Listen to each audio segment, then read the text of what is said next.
যদি করতে হয়, আমল ইবাদত যদি করতে হয়, একমাত্র আমল করব, ইবাদত করব আল্লাহর জন্য। কার জন্য? আল্লাহর জন্য।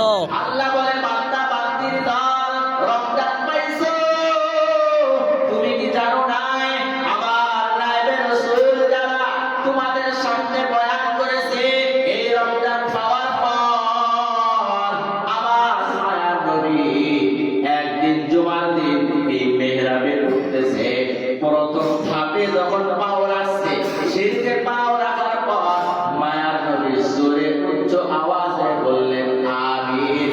আবার দ্বিতীয় ধাপে যখন পাও রাখছে বললেন আমিন। 3 নাম্বার সিঁড়িতে পাও রাখার পর বলেন আমিন।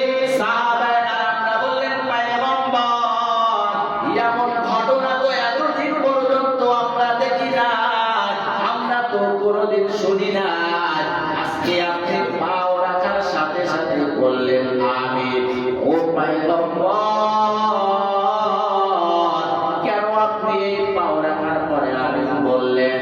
বলে জানো ও আমার সাহাবায়ে কেরামের দল, যখন আমি সিঁড়িতে পাও রাখলাম, আল্লাহ তাআলার পক্ষ থেকে জিবরাইল আসিয়া আমার কানে কানে আওয়াজ দেয়, ও মায়ার নবী, আপনার উম্মতের মধ্যে যারা মা বাবা পাইল, মা বাবা পাওয়ার পর জান্নাত কামাইতে পারে নাই, মা বাবার সেবা যত্ন করিয়া নিজে পরিবর্তন হইতে পারে নাই, ওই সমস্ত ব্যক্তিরা দুনিয়াতে বড় ধ্বংস, তাদের জন্য জিবরাইল দোয়া করেছেন।